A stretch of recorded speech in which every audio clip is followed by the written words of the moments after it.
I can talk about DEI if I don't talk about TCC. Yeah, don't talk about. Yeah, I just can't have that Job security. affiliation. And he's gonna also take you for YouTube, is that okay? Is that all right? Is that all right with you? Yeah. Okay.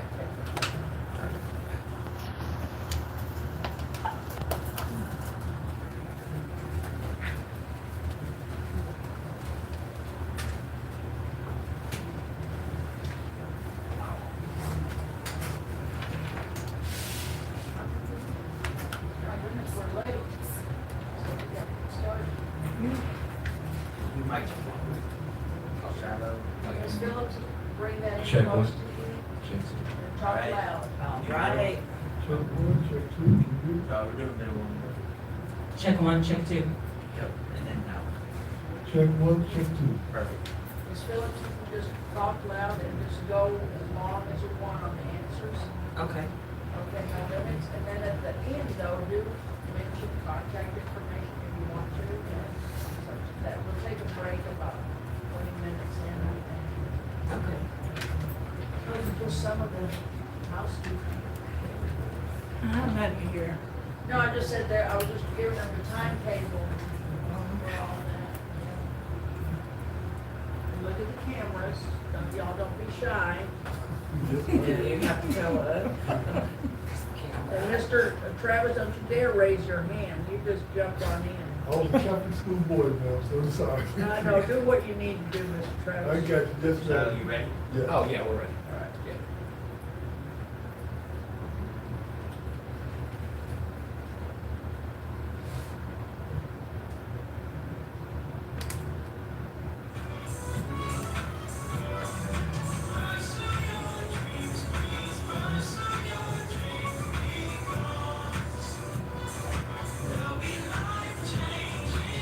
Thank you for tuning in to listen to our podcast, Eagle Club Network.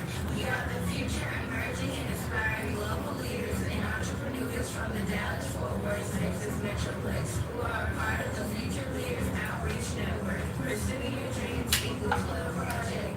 The program is supported by the Family Youth Services Bureau. It's developed to teach evidence-based teen pregnancy prevention curriculum that teaches middle and high school students to set boundaries from drugs, alcohol, violence, bullying, and all premature sexual activity. Also, parents and other adults can attend our Parent Involvement Network workshops. We thought you ought to know. Our slogan is leaders are like eagles soaring to reach the top. So grab a pad and pen and be ready to write down some valuable practical principles and promising practices that will encourage, empower, cultivate, and motivate you to soar like an eagle to the top of the summit, the highest point to reach. We thought you ought to know.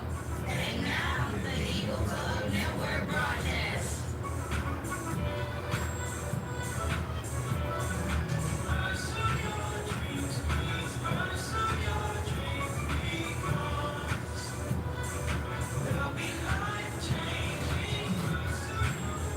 We are back, ladies and gentlemen. This is When Eagles Talk, the weekly radio broadcast and podcast here on the Fishbowl Radio Network, brought to you by Future Leaders Outreach Network.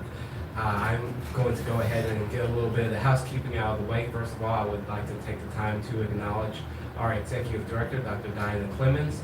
It was her vision that brought this program about, and it has been her continued support, along with the funding from the Family Youth Services Bureau, that keeps this podcast on the air. I would like to take the time to quickly acknowledge the Future Leaders Outreach Network staff there in Kansas City. Our headquarters is there, and I would also like to say hello to the Future Leaders Outreach Network staff there in Kansas City, Missouri, and also the Future Leaders Outreach Network staff here in the Dallas-Fort Worth Metroplex. To give you guys a little bit of a summary about our podcast, the title of it is When Eagles Talk, and Eagles is an acronym for Emerging and Inspiring Global Leaders and Entrepreneurs Soaring, and that is the main mission of Future Leaders Outreach Network. We go into schools, workshops, community centers, just teaching young people like myself how to become better people for society and how to improve themselves in the long run. I would like to give a quick shout out to Mr. Stewart, who is unfortunately not with us today, but He hopefully will be back next time, and we hope it's all good. And but we have Mr. Travis Bates in the house. How you doing today, Mr. Bates? I'm doing wonderful. How are you doing today, sir? I'm doing great. Outstanding. Yes, sir.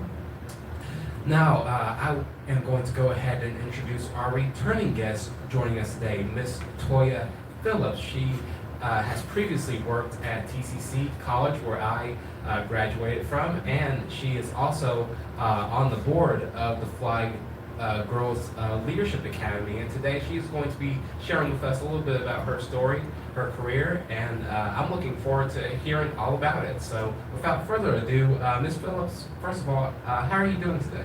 I am doing well today. It's a nice Saturday, keyword Saturday. Yes, ma'am. So having a good day, and I'm here. Great. So can you just start telling our listening audience a little bit about yourself? Yeah. So, like you stated before, I work in higher ed. I'm a higher ed administrator. I also serve on the board of Fly Girls Academy, Inc., which is a local nonprofit mentoring program for young girls aged 3rd grade through 12th grade. I'll talk a little bit more about that later. I also do some outreach work with the UU organizations in Fort Worth and some surrounding areas. UUs are Universalist Unitarian. I am a native of Omaha, Nebraska, which is right down the street, about 2.5 hours from Kansas City. So, Nice. yeah, Midwest. Shout out to the Midwest. Yeah. So I've been in Texas about 8 years. Just a little bit about me. I like nature. I love hiking. Back in 2020, I decided to start this journey of hiking mountains. I'm gonna do my 7th one. This maybe October, November-ish. So Nice. I do that. Yeah, I like camping and love music. Nice. Okay. That's very cool. So when you first started your career, I guess, what did you see yourself, I guess, wanting to do when you eventually graduated and, you know? Yeah. So it's interesting because what I ended up doing is nothing of what I thought I was going to do when I was in college. My undergrad is actually criminal justice and psychology with a minor in Black studies. And I originally thought that I would do juvenile probation when I got done with college. That was kind of the track that I was going for. But a funny little thing happened. I got my first professional job as a coordinator for an Upward Bound program at Creighton University. And so it took me in a completely different direction. And that's kind of where my academic and education, where I kind of broke into the field. Nice, that's what's up. So when you first, I guess, got started with Upward Bound, what were some of the things that you were looking forward to doing once you got involved and were acquainted with how the program operated and all that good stuff? Yeah. So, in just a little bit about Upward Bound is part of TRIO. TRIO was their federally funded programs that were created out of the 60s. And it was to support first generation and economically disadvantaged students. There was research that showed that they dropped out at higher rates. So there were programs developed to support this particular student demographic. The way that that experience resonated with me and how it kind of shifted my career was it gave me a chance to see how powerful education was. And I thought that just for me personally, my philosophies, my characteristics, it served better to try to inspire, encourage, and motivate kids at the beginning rather than be reactionary at the end. And I felt like, you know, dealing with young people when they're on probation, yes, they need someone to understand, they need someone to help guide all the same principles, but I felt like I had a greater impact through education rather than adjudication. No, that's cool, and you know, also being able to relate to them on that level of, you know, them being in that position, but also knowing that they can, make a better life for themselves after they, get out of that predicament and are able to, have a successful career. And to that point, would you say that, working with some of those young people, were you able to kind of, I guess, mentor some in a sense, or just be able to relate to what they were going through in that type of environment, or was it? Oh, 100% yes. I was able to relate to them because I was first generation college student. And I knew some of what was needed when you're coming from a space where maybe you're coming from an environment where education isn't valued. You need certain encouragement so that you understand the importance of it. So I was able to relate with the students. I knew the city, I had resources that I could bring to the job and the role. And like I said, a lot of it was about inspiring them and giving them tools to be successful in exposure. Not so much inspire, that was the wrong word, but exposure. Right. Exposure to higher ed institutions, exposure to concepts for success, things like that. Right. Excuse me. Yes, ma'am. Do your program, do you have a way to help young people like fill out FAFSA paperwork? 'Cause I know a lot of young people who are living in inner city, they don't know how to go, they don't think they can make it to college because they can't afford it.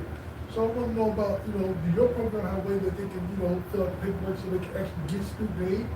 So, yes, Upper Bound did that. We did, all the programs, that's part of the program, is that you work with the students and the families, so that they understand and can navigate the college admissions process. So that was part of that role. And then some of what I'm involved in now, because that was kind of at the beginning of my career, yes, that is something that we do. So like I'm a board member of Fly Girls Academy Inc. We do a summer camp. They get scholarship prep, essay writing, workshops, things like that. That's great. Thank you very much. Nice. So, Ms. Phillips, I guess my next question for you is, I know a lot of people, think that college is traditionally the way to go after you graduate high school and that sort of thing. Would you say that college in general is more beneficial for a young person to do, or maybe, going to trade school, or maybe starting their own business, or would you say that college is the more, I guess, better way to go, or is there kind of I don't know how to explain it, just, what would you say? Ooh, Shiloh, you trying to get me in trouble. Because I'm still a higher ed professional. I still work in education. And it's interesting because here's the truth. The beginning of my career, my answer would have been flat out, hands down, yes.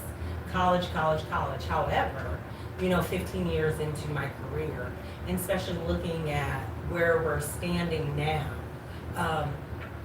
my answer is not a yes. College is not for everyone. And I think that even, working at a college, teaching college, because I do adjunct and teach college, I would say it's not for everybody. There are other avenues, and especially when we're looking at financial kind of frameworks. I tell students, for example, I work with students, I do dual enrollment. Whatever your end goal, if your end goal is a 4-year or master's, a PhD, then you choose the school based on where you're going to have to pay the least. Because you can go to college, you can earn a PhD, and you can get out and you can have $500,000 in debt. And I think we can all agree that that isn't going to benefit anyone. I feel like there are alternatives to success, and those alternatives depend on the young person and what their end goals are, as well as what their personal tools for success are. Right, and like young people like myself, questioning what you're going to do after college, like having a game plan on how you're gonna, maybe move out of the house, or how you're gonna, just survive financially, like you said, and not taking, some of those student loans, because a lot of people, they get, trapped in the idea if I want to go to this dream school of mine, I'm going to do whatever it takes to get there. But sometimes you have to be smart and consider your options. So would you say that in your case, would you say considering your options in terms of college or going a different route has helped you in terms of your career to where you have wanted to go so far, or how would you see it? I would say yes. I actually did kind of a non-traditional route as far as I started at a community college. I took my general education requirements, and it definitely helped because the community college, I went to Metro Community College, was a lot cheaper than the state university. My undergrad is from the University of Nebraska at Omaha. So as opposed to paying 4 years, I, went and did 2 years at a cheaper school and then transferred over and earned my degree. I think that trade schools, community colleges, they fulfill a big need. Like I said, if you are a student that you knew you always wanted to go to college, you always wanted to do this, and you've planned your whole life to go to college, because some students do that. They know, I want to go here, I want to go there. And if they set everything up to where they can get full ride scholarships, then by all means, go and do that.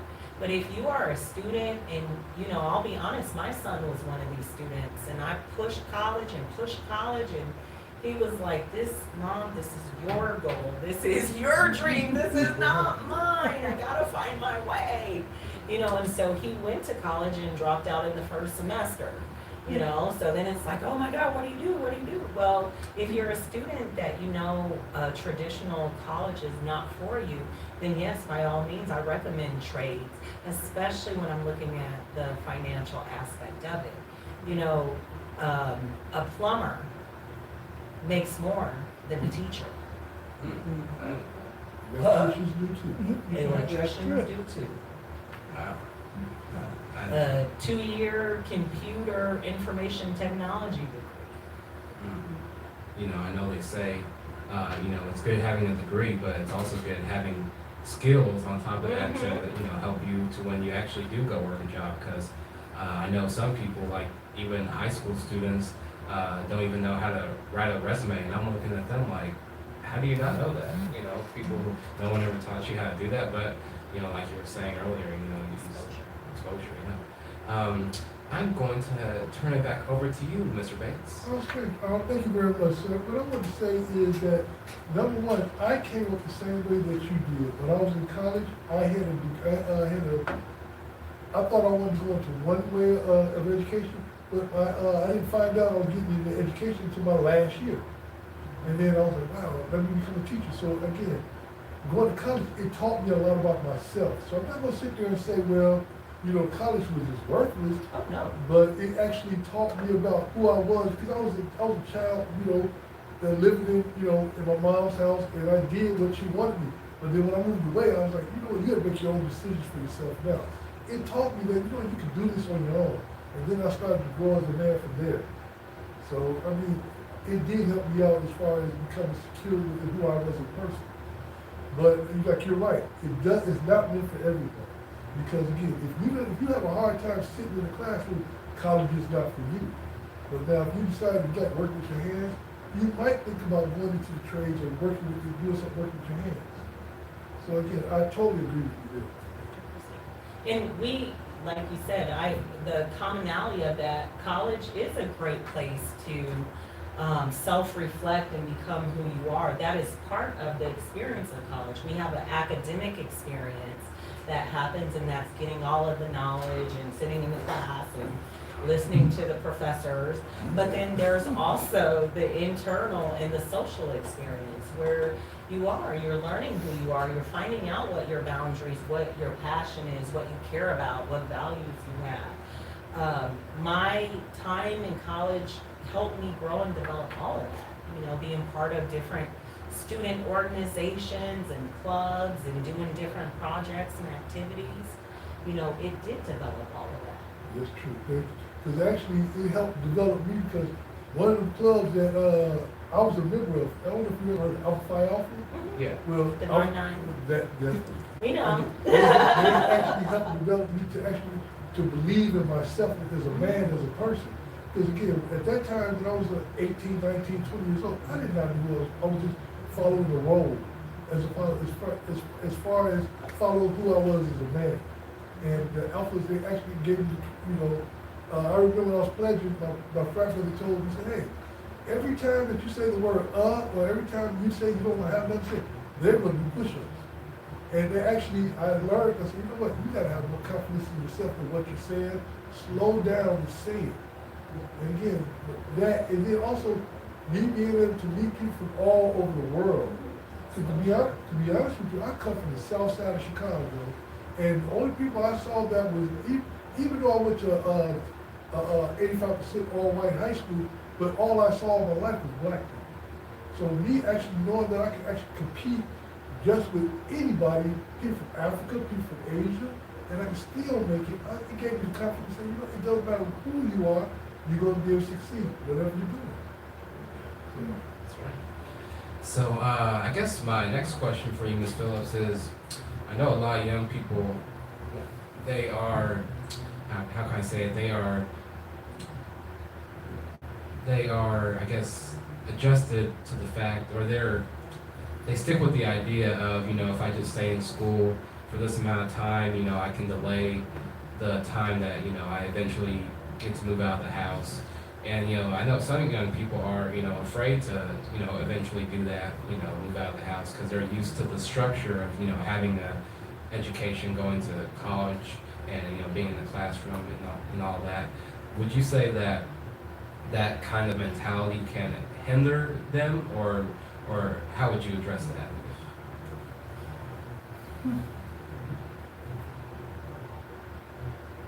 What I heard was,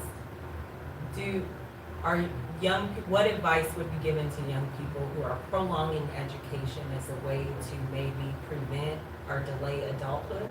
Yeah. Adulting? Yeah. Adulting? Growing up. You're very smart. No. I So, agree. adulthood is gonna happen. It's inevitable if you're blessed enough to wake up and, every day you're gonna age. So adulthood's gonna happen. Now, there is a shift. For example, without giving too much detail, because we don't need the world knowing how old Miss Toya is. But there is a little bit of shift. I am meeting younger people who are staying at home longer, whereas when I graduated, it was kind of like you graduate and you get out there and you get on your own. Well, it's not like that anymore, and it's not like that for a few reasons. Number one, economics. That's the biggest. A lot of times I'm meeting young people that are delaying moving out, however, they are saving money. For example, I work with somebody, her son stayed at home until he finished college, and then the rule of their house was he had to have $40,000 saved before he could move out. And what that did was when he moved out, he's moving out with the ability to be a homeowner. And so then with that, they're increasing wealth, okay? Now, I'm not saying everyone gets that advantage, that's one example, one specific thing. But in that case, I would tell, if you have that opportunity, yes, definitely do it, because the further along you can get before you're out here adulting and fending for yourself, the more stable financially you will be, okay? Now, that's one part of it. The other part is the actual tools you need to be in the world. Tools, and when I say tools, I'm referring to coping skills, the ability to manage time, the ability to manage priorities in life without getting overwhelmed. Some of the relevant to-do, balancing your checking account, understanding credit cards and interest rates and things like that. All of that is practical skills that you need to have to be in the world. And so just because you're delaying the physical moving out doesn't necessarily mean that you have to delay the adulting experience. going to a job that you do not like is an adulting experience. Everyone, mostly everyone, has it. Well, That's an adult experience, you know? Yeah. Having money and wanting to buy something, but knowing that you need to save it for something, or it needs to go to something else, that is an adulting experience. So you can work and have these adulting experiences without necessarily being on your own. Right, and like you said, you know, just because you delay the physical aspect of moving out doesn't mean it's the bad thing, because I know someone personally who, you know, didn't move out of the house until they were like 26, so everyone has their own, you know, different way of going about things, and, you know, there's nothing wrong with that. You're ready when you're ready, you know, so. Yeah. Now, I will say this, if you're a young person that you're just staying at home and you're not really moving in a direction that is gonna benefit you in the long run, that can be harmful, because then you might be 40 years old and not be able to survive in the world, you know. But yes, just because you delay, you know, being out on your own isn't necessarily a harmful or negative thing. But Ms. Phillips, I want to bring something. I just want these young people who are listening, do not be in a rush. Because again, becoming an adult is hard work. There's a lot of responsibility. So, I mean, a lot of times I talk to young people, they say, oh, I can't wait to get out the house. You don't know what you're trying to put yourself into. Because again, you have people actually helping you along the way to get to where you want to be at. It's kind of hard doing it on your own. So I don't want them being so much in a rush saying, you know, I can't wait till I graduate. No, do not leave until you're ready. Yeah. Yeah, I concur. Yeah. And I reframe it for them. You can't wait to pay a $300 electric bill. Yeah. You can't wait to pay $1,900 in rent. Yeah, yeah. It's gonna be the reality, you know. We are going to go ahead and take a short break, maybe play a couple of songs, but I am enjoying this conversation, and we will be right back after this short break. Thank you, man. Y'all are doing great? Yeah, y'all can do whatever. Okay. Do you have a restroom closed? Yes, ma'am. Go right around, go through those glass doors you came in and turn left. Okay. So, sir, are you ready to get out there in the world? A little bit. I'm still preparing. I've been there, so I know it's gonna take something. Take your time. Take your time. Because I know I had a lot of friends that just jumped out there. I want to be able to do what I want to do. And it's not what it actually looks like it is. It's like a smoking mirror. They can seem like it's all fun until you start paying those bills. Until you start getting that responsibility. It is paying. When I pay my rent and all that stuff, man, that's thousands of dollars went out my pocket. Man, that hurts. That makes me physically sick. So take your time. Wow. And there's so many of us that wish we could go back home and live with our parents. Man. Long, long time ago. Yeah, I miss my mama, but yes, I know. Yeah. No, the interviews are going good. It's going very well. Thank you, ma'am. Thank Y'all are doing good. We got a financial literacy lady next week. She's one of Shiloh's former teachers, Dr. Gordon. She teaches the Dave Ramsey financial stuff, and she has another program too. you. Wow. Then at the end of June, Shiloh has his internship teacher that he's interviewing, Oh, Dr. Dean. Yeah. what's your internship, man? Oh, I'm working here. Oh, here? Yes, sir. Oh, okay. What's your bad And he's getting credit for the 2 hours for the podcast, Mr. Travis. Oh, So really? we'll need you to sign a time sheet on that, yeah. Oh, hold on. Give me some love there. Congratulations on your bad self, sir. Oh, thank you. How's it going with you otherwise? Good? You going to No, school this what summer? are you planning on doing? After college, well, I want to get into radio production, but I'm not really sure yet. But that's kind of where I'm leaning towards right now. And you might end up in graduate school too. Yeah, perhaps. Well, graduate school is good. Graduate school is good. Yeah. But working is better. I mean, not better, but working is good. Because there's a lot of people that are perpetual students. Students that are home, you know, they stay at a college and get their 2 doctorates and 2 masters, and we're going, why do you need all that? Yeah. And now what are you gonna do now? Yeah. When are you gonna put that to work?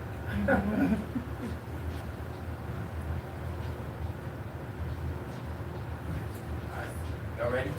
Yeah. 10 seconds.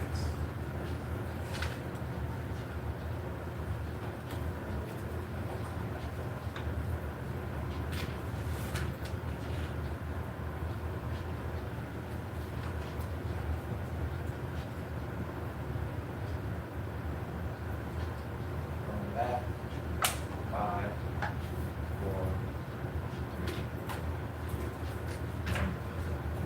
3. We are back. This is When Eagles Talk, the weekly radio podcast here on the Fishbowl Radio Network. I'm going to go ahead and start back off our great conversation. So, Ms. Phillips, I understand that you are currently a board member for the Fly Girls Leadership Academy. Can you tell us a little bit about that? I can, and it's Fly Girls Academy, Inc. Okay. Yep.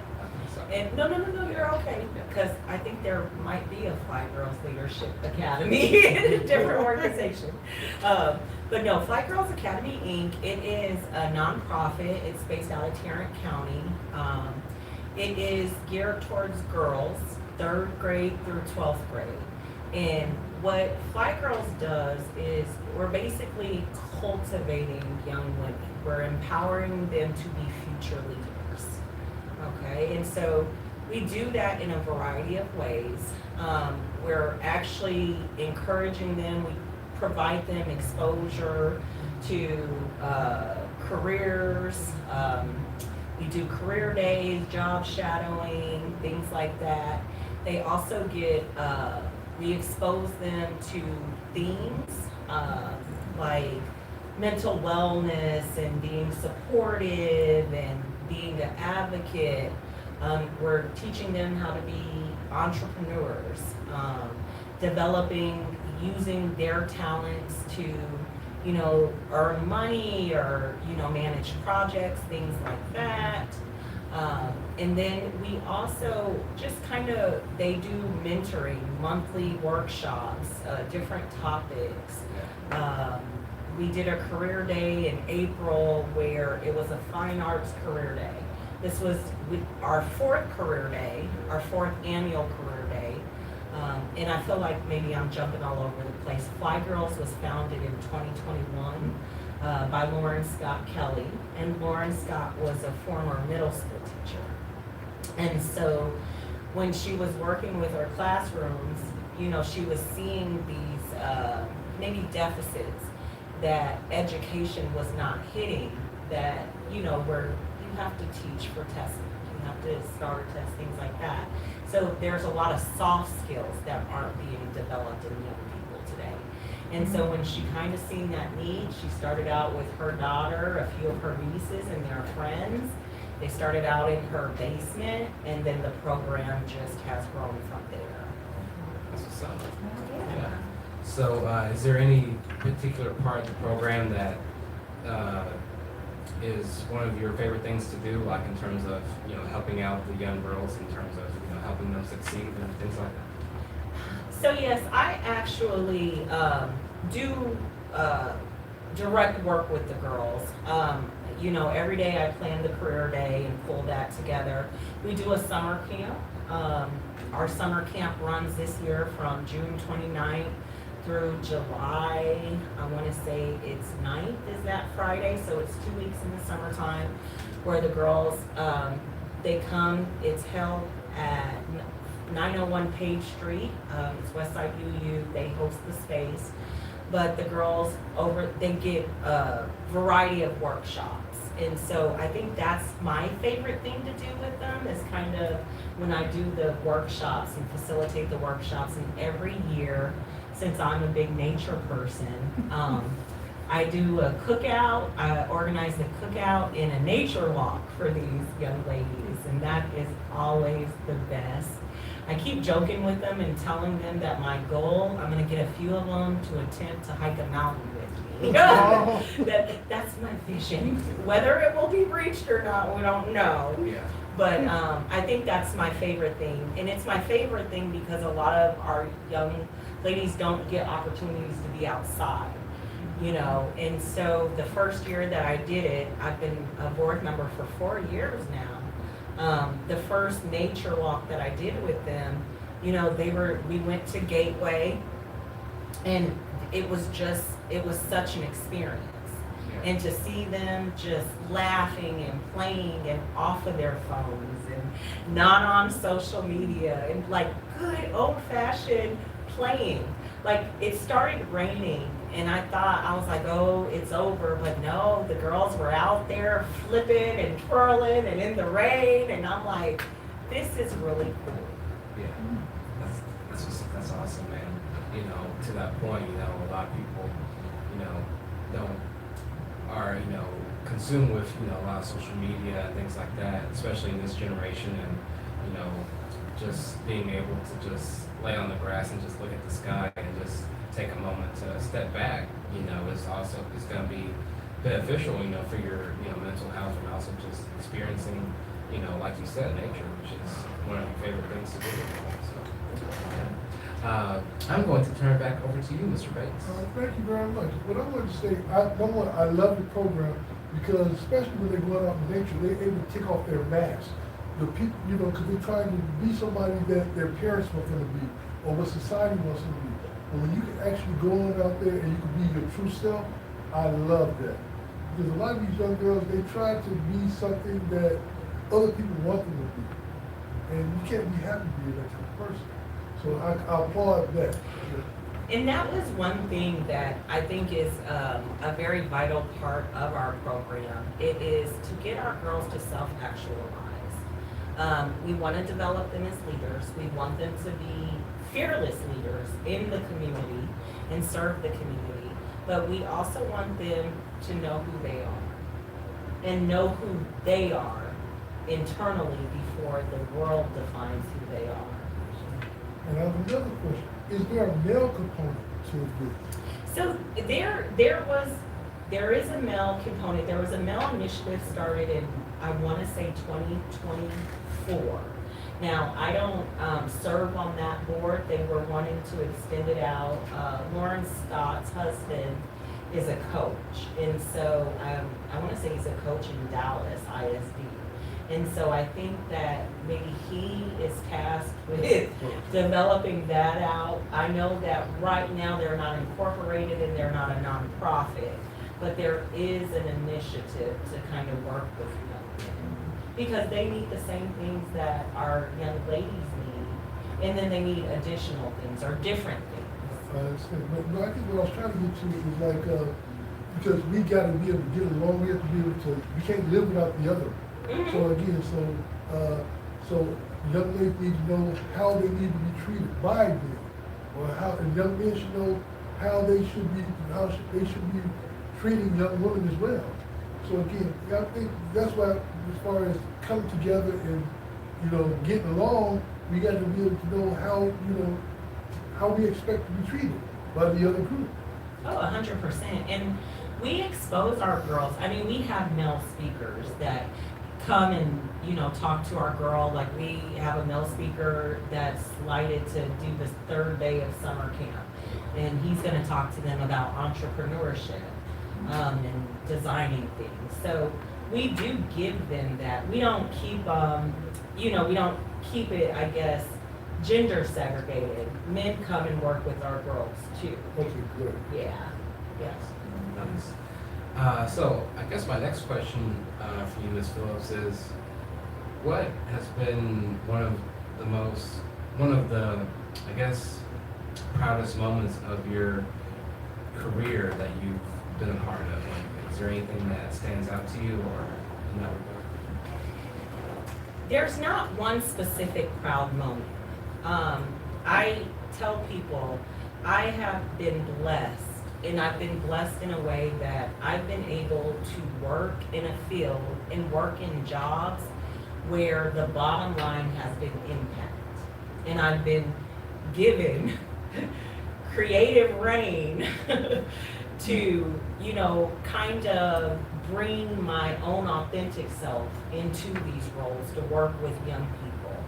And so because of that, it's been an entire career. I've met tons of amazing young people.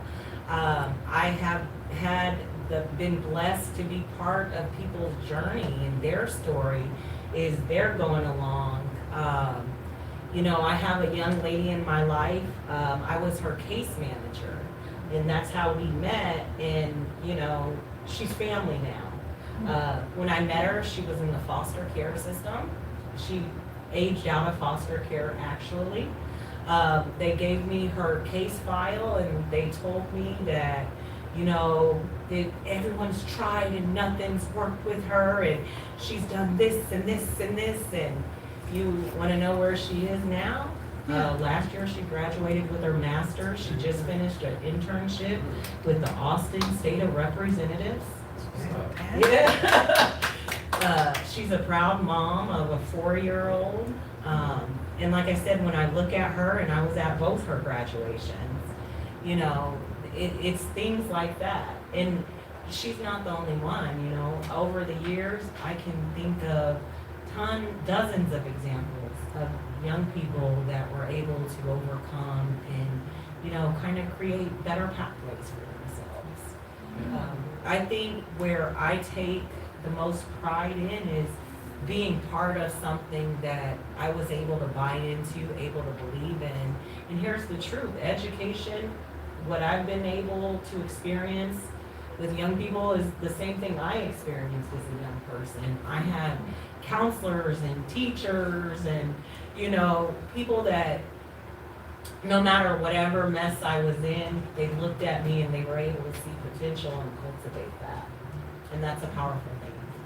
Yeah, and, you know, like you said, you know, also, like, you know, believing in yourself even when no one else will, but also having someone to, you know, put that seed inside of you, you know, because, you know, a seed, you know, eventually grows into a plant after some time, but just having someone there to support you throughout your journey is always going to be a good thing. And would you say that, you know, having a large group of, or having just maybe a small network of people that support you, having that is way better than having 100 fake people who don't really support you? Oh, yes. And that's a life lesson. And I think that's a life lesson that most young people do learn, is that if you have 1 or 2 good people in your corner, that's all you need. That will suffice. You can have I like the Medea reference. It might be before your time, Shiloh. But I'm going to tell y'all, when I heard it, it stuck with me. And I heard it over 10 years ago, so it stuck with me. But we're talking about, you know, people are like trees. You have your roots. The roots are the people that are going to hold it down. And then you have the branches. And people are like branches. You step out on them. Some will hold you up, and some will, you know, let you crash down. So you have a couple of strong branches and a couple of roots, and you're going to grow. And the tree grows. That's right. Great analogy. Yeah. Great analogy. Yeah. I'm going to turn it back over to you, Mr. Bates. Oh, thank you, sir. Well, again, I totally agree with everything you're saying. But to be honest, I think we all should be the risk in all these young people's lives. Now, to be honest with you, I had dealing with young ladies. I had a young lady that I taught. She was a special need, and she never thought she was going to graduate from high school. By the time I got done with this young lady, she actually graduated with honors from high school. And it actually, from time to time, this would have been like almost 20 years ago. I go on what is that, Facebook, and she'll sit there, my favorite teacher, Mr. Bates, because she got me, I would have never graduated. And I see where I was a root in her life. She remembered me all the way to this time. I have had students that remember me from when I first started teaching 30 years ago that sit there and say, you changed my life. So again, that I feel I was a pretty good root in that person's life. And I think I'm going to go out and say, I'm going to ask people who are in young people's life, try to be the roots in these young people's lives. Help them to grow to become people that we know they can become. Yeah, I agree.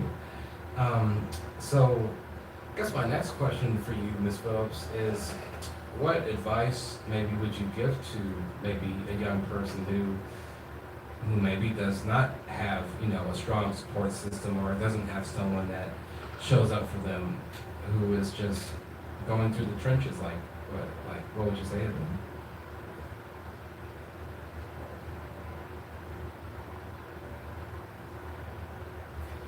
I would tell them they have to do that for themselves. And depending on the young person, because there's not one formula that fits all. The way to be that for yourself looks very different. If you don't have people, sometimes it's not people in your household. Sometimes it's unlikely people. We're educators, so we know that educators that serve that need. Like where you're talking about the students 30 years later remembering your name. Yeah. I remember my teachers' names. Me too. All throughout. It freaks people out. You're like, 5th grade, Mrs. Hyatt. But I would. You have to be it for yourself, number one. And if there's nobody. But I would encourage that young person to take a step back and actually look at their life, to even say that there's nobody. Because like I said, sometimes it's unlikely people. Sometimes it's a bus driver. Sometimes it is, just a clerk in a store that you go to, that they remember who you are and you come in if it's a neighborhood store. I'm not telling young people to go and embrace a bunch of strangers, so please don't mistake that. I'm not saying increase stranger danger, no. But I'm saying that it might be someone who you didn't think it was. For example, I had a volleyball coach, and she did Peace Corps, and she would tell me stories about her experience in the Peace Corps, and that cultivated a desire to travel. A desire to travel, which stuck with me. And, I think about this teacher. She wasn't one of the teachers that I was super close to. She wasn't one of the teachers that was, sneaking me extra lunches when I was hungry and didn't eat. She was just this lady. But it's those unlikely places that you look for. And sometimes it doesn't have to be adults. Sometimes you could have a friend who is mature enough to, be there in your corner and get you to do positive things as opposed to negative things. Sometimes your friends can be positive experiences on you. People in church, if you go to church. People in social groups. Sure. I concur. I'm going to let Mr. Bates ask the last question of the show. And before you ask, can I add something to that Oh, about, motivating young people? When I work and deal with young people, I really try to do it with the understanding that there is not a one-size-that-fits-all formula. That you really have to connect to the individual and find out what their ideas of success look like. Not what my idea looks like, but what they're wanting out of life. And try to connect them and get them to connect to the things and the opportunities and the experiences that are going to propel them forward. Thank you, ma'am. Now, my question I would like to ask is, as a person who wants to really go out and help young people, but we don't want to seem like we're kind of being a weirdo, what would you suggest what we can do to be able to bring these young people so we can show them we are willing to help and we want to help? What can we do? Get involved in nonprofits and grassroots organizations. That would be my advice to adults, because it gives you're doing it in an environment that is safe to do so. A lot of times, you know, you're gonna be supervised with the population, things like that. So that minimizes liability on both sides, rather than just randomly walking up to a young person saying, hey, you know, I'm gonna support you. Sorry. Oh, and Another that- thing about me, I'm a little silly.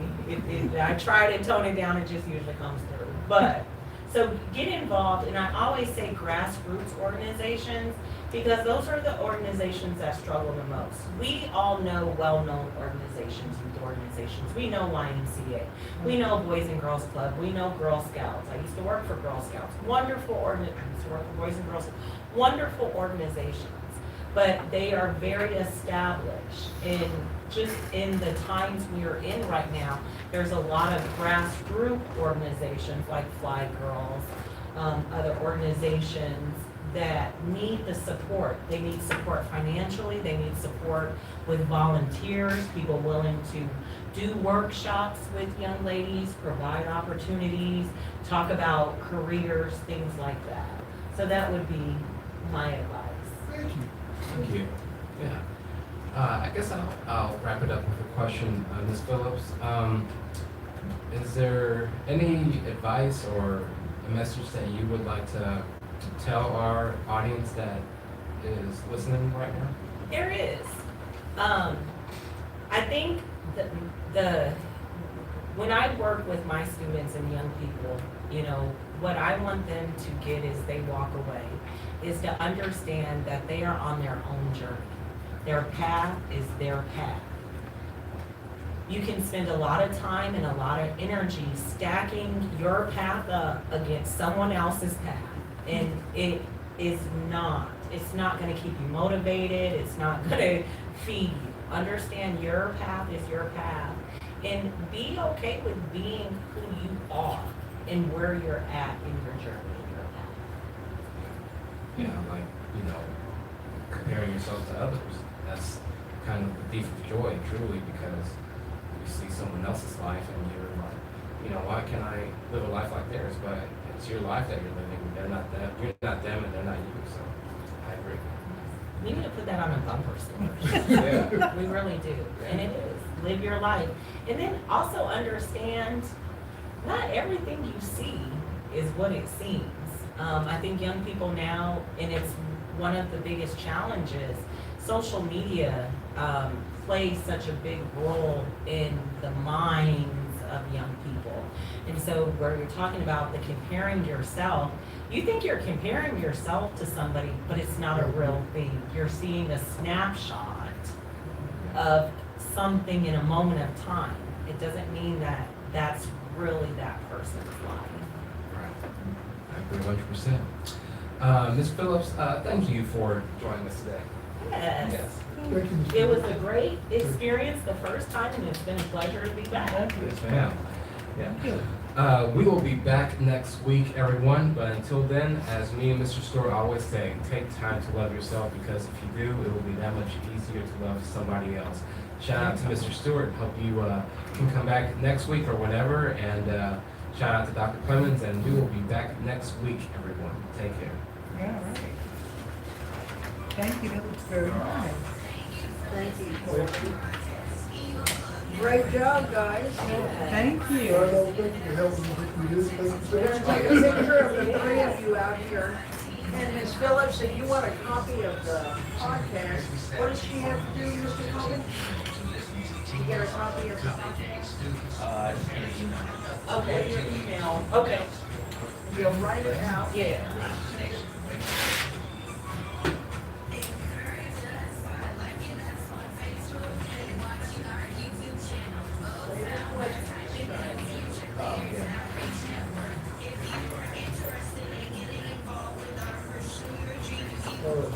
Mr. Shiloh, Yeah. I've done, about to do on my legs too, sir. Oh, yeah. Trust me, man. Especially this hot weather, oh, man. Great job. Oh, thank you. Appreciate you. He's gonna send it to you, and that way you can put it on, and then you can, share it. We're gonna take a picture out here with the three of you. Well, thank you for letting me sit back. and Well, listen. yeah, what do you think? You're welcome anytime. That's it, I'm coming back from Chicago to come to your broadcast. Yeah, it's Travis's company that does this, yeah. The company's been spelled? Yeah. Future leaders. Future leaders, yeah, we're just blessed to be a part of it. We're the volunteers. I'll turn this off.